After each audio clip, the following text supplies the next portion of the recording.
अस्सलाम वालेकुम dear students, welcome to Hasnain's biology. जी बेटा, सेकंड ईयर के बच्चों के जो एग्ज़ाम्स अभी रिसेंटली स्टार्ट हो चुके हैं वो उम्मीद करता हूँ कि उनके जो एग्ज़ाम्स हैं वो अच्छे चल रहे होंगे। एक दो जो पेपर हो चुके हैं वो भी अच्छे हुए होंगे और ये भी उम्मीद कर रहा हूँ कि आप लोगों की बायो की तैयारी भी काफ़ी बेटर हो चुकी होगी मेरी इन जो वीडियो की सीरीज़ है इसको देखते हुए। तो दूसरा, अब आज का जो लेक्चर है हमारा बेटा वो बेसिकली लॉन्ग क्वेश्चंस की जो हम लोग पेयरिंग स्कीम है उसको डिस्कस कर रहे हैं। इसमें से जो 3 लेक्चर्स थे, खासतौर पे 6 चैप्टर वो हम लोगों ने डिस्कस कर लिए हैं। आज का ये जो लेक्चर होगा ये सेकंड लास्ट लेक्चर है। इसके अंदर हम लोग चैप्टर नंबर 18 और चैप्टर नंबर 22 इसके इम्पोर्टेंट लॉन्ग क्वेश्चंस मैं आप लोगों को बताऊंगा कौन कौन से आ सकते हैं और उन लॉन्ग क्वेश्चंस को आप लोगों ने अटेम्प्ट कैसे करना है, कैसे हेडिंग्स वगैरह बना के आप लोगों ने इसको लिखना है अपने पेपर के अंदर। तो आइए आगाज़ करते हैं आज के लेक्चर का हम लोग। जी बेटा, सबसे पहले अगर हम लोग बात करें चैप्टर नंबर 18 के चंद एक इम्पोर्टेंट लॉन्ग क्वेश्चंस की, उसमें जो पहले नंबर पे आप लोगों को लॉन्ग क्वेश्चन वो पूछता है, अक्सर पूछ लेता है, वो है लाइफ साइकिल ऑफ एंजियोस्पर्म्स। अच्छा, ये जो लाइफ साइकिल एंजियोस्पर्म का, ये आप लोगों ने एंजियोस्पर्म का लाइफ साइकिल फर्स्ट ईयर के अंदर भी पढ़ा है चैप्टर नंबर 9 के अंदर। तो उसी को तकरीबन ज़्यादातर 95% जो है वो मिलता जुलता साइकिल बताया गया है। और ये दो तरह से आप लोगों से क्वेश्चन पूछ सकता है, या तो एंजियोस्पर्म का लाइफ साइकिल पूछ सकता है या फिर फ्लावरिंग प्लांट्स जो होते हैं उनका भी लाइफ साइकिल आप लोगों से पूछ सकते हैं। तो आंसर सेम ही होगा।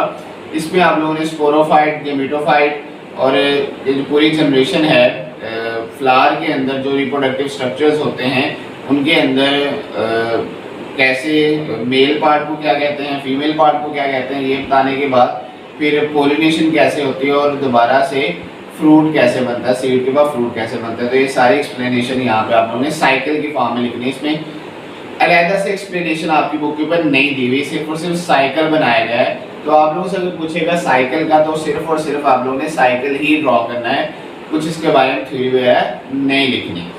उसके बाद क्वेश्चन नंबर 2 है बेटा, जो कि काफ़ी कॉन्सेप्चुअल क्वेश्चन है आपकी बुक के ऊपर और अक्सर स्टूडेंट्स को छोड़ देते हैं और काफ़ी मुश्किल भी है ये, लेकिन बहुत इजी है, कोई खास मुश्किल नहीं है ये फोटो पीरियडिज्म का। तो इसको अटेम्प्ट आपने कैसे करना है, गौर से सुनिएगा। फोटो पीरियडिज्म की सबसे पहले तो आपने डेफिनेशन लिखनी है। फोटो पीरियडिज्म है क्या, जो लाइट का पीरियड है उसका अफेक्ट बेटा क्या होता है फ्लावरिंग के ऊपर। मतलब कोई भी प्लांट जो है वो फ्लावर प्रोड्यूस करता है, उस फ्लावरिंग को प्रोड्यूस करने में लाइट के जो खास तौर पर ड्यूरेशन है उसका क्या रोल है, ये आपने डेफिनेशन पहले तो लिखनी है। फिर उसके बाद जो इसके ऊपर डिफरेंट है फाइटोक्रोम्स यूज होते हैं, वो फाइटोक्रोम्स का आप लोगों ने लिखना है। फाइटोक्रोम्स की हेडिंग देके फिर उसके बाद नीचे 2 टाइप जो लिखे हैं फाइटोक्रोम्स के आपकी बुक के ऊपर वो आप लोगों ने लिखनी है।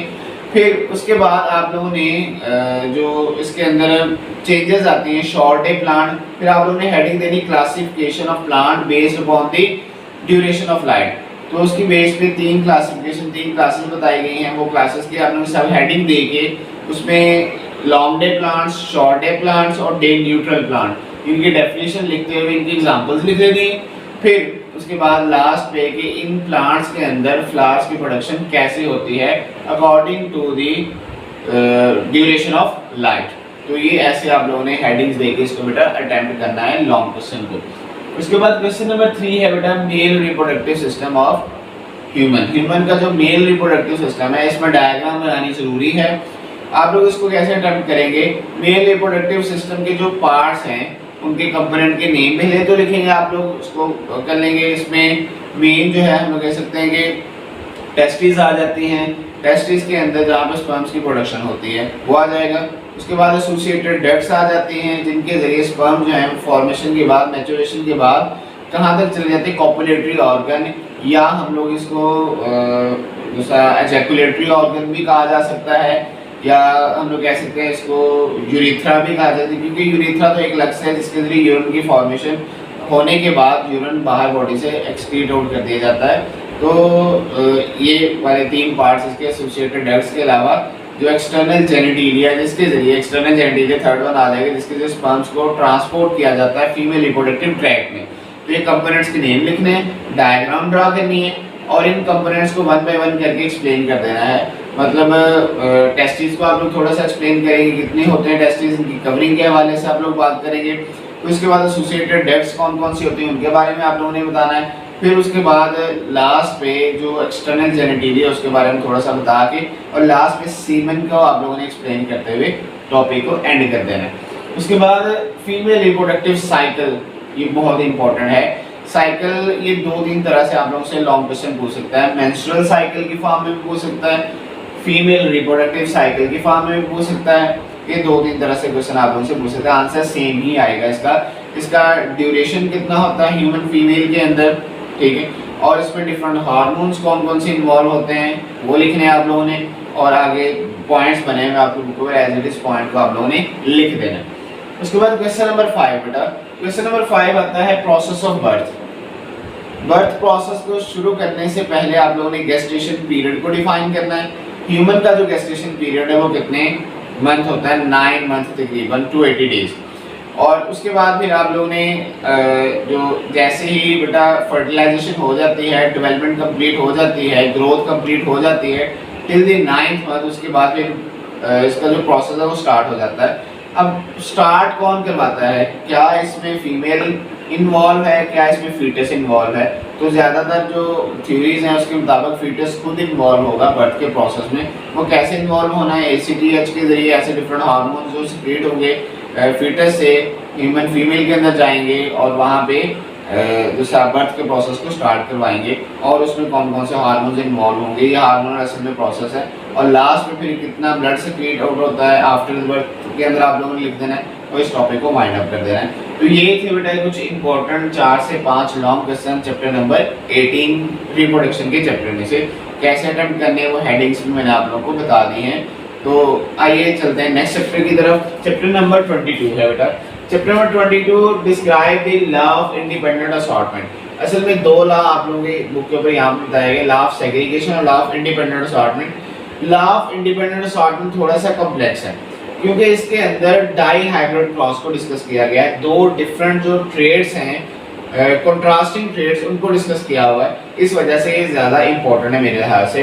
तो इसको एक्सप्लेन आप लोगों ने करना है। इसमें खास तौर पे सबसे पहले इसकी डेफिनेशन आप लोग लिखेंगे, डेफिनेशन की हेडिंग देके, फिर कंट्रास्टिंग ट्रेड्स कौन कौन से हैं, कंट्रास्टिंग ट्रेड की हेडिंग देके फिर नीचे कंट्रास्टिंग ट्रेड लिखते हैं, जैसे सीड शेप और सीड कलर है।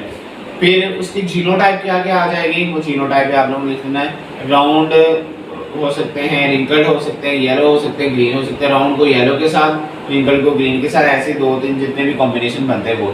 फिर उसके बाद क्रॉस की हेडिंग देनी है आप लोगों ने।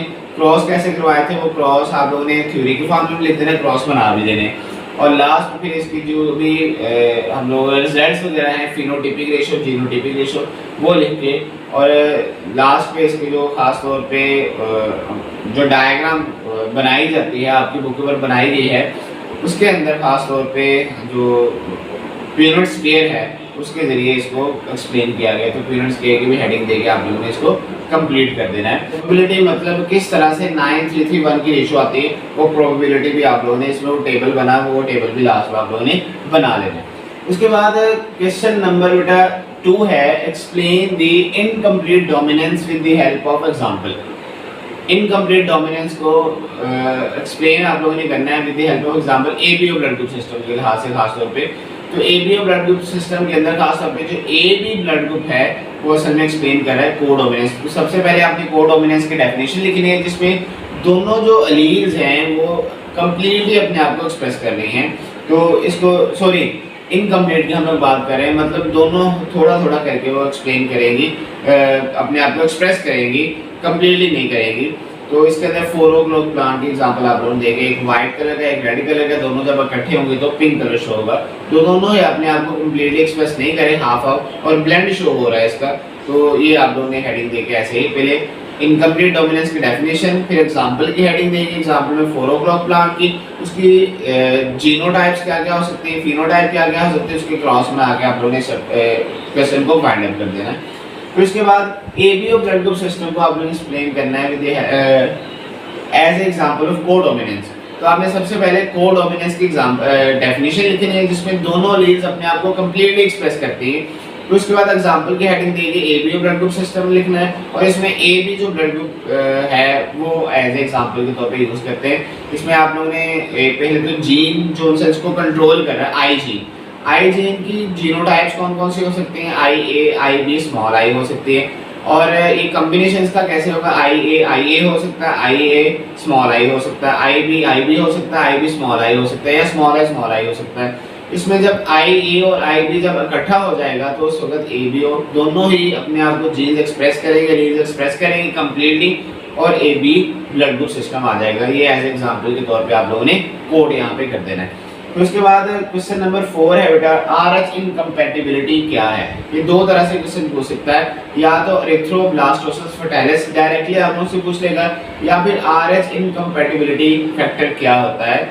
अगर हम लोग कह देते हैं कि RH नेगेटिव अगर फीमेल है, अगर वो कंसीव करती है RH पॉजिटिव फीटस को, तो उसकी वजह से RH जो पॉजिटिव फीटस होगा उसके जो RBCs होंगे वो ब्रेक डाउन होना शुरू हो जाते हैं। इसको एक्सप्लेन आप लोगों ने करना है एरिथ्रोब्लास्टोसिस फर्टाइलिस के तौर पे। ये दो तरह से आप लोगों से क्वेश्चन पूछ सकता है। उसके बाद क्वेश्चन नंबर 5 है continuously varying traits. Continuously varying traits की डेफिनेशन पहले तो लिखेंगे, फिर उसके बाद आप लोगों ने एज एग्जांपल के तौर पे जो डिफरेंट आ जाते हैं इसमें, जैसे कि आपकी बुक के ऊपर एग्जांपल को एक्सप्लेन किया गया है वीट ग्रीन कलर को। तो वीट ग्रीन कलर की जो सीरीज है वो कहाँ से शुरू हो रही है, वाइट से डार्क रेड तक, वहाँ तक आप लोगों ने इसको एक्सप्लेन करना है क्रॉस वगैरह बना के। उसके बाद लास्ट वन जो है different patterns of sex determination. 3 आप लोगों की बुक के ऊपर सेक्स डिटर्मिनेशन के पैटर्न्स बताए गए हैं। इसमें ZZW है, XXXY है, और दूसरा उसके अलावा XXX0 है या X0 है। ये 3 एक्सप्लेन किए गए हैं पैटर्न्स। इन तीनों के हेडिंग्स वगैरह देके एग्जांपल्स वगैरह आप लोगों ने लेके इसको एक्सप्लेन करना है। और लास्ट एक और क्वेश्चन मैं यहाँ पे लिखना भूल गया, डायबिटीज मेलाइटिस लास्ट वाला जो टॉपिक है इस चैप्टर का आप लोगों का, ये भी काफी इंपॉर्टेंट है। इसकी 2 टाइप्स बताई गई हैं, NIDDM और IDDM खासतौर पे, और एक मोटी बताई गई है।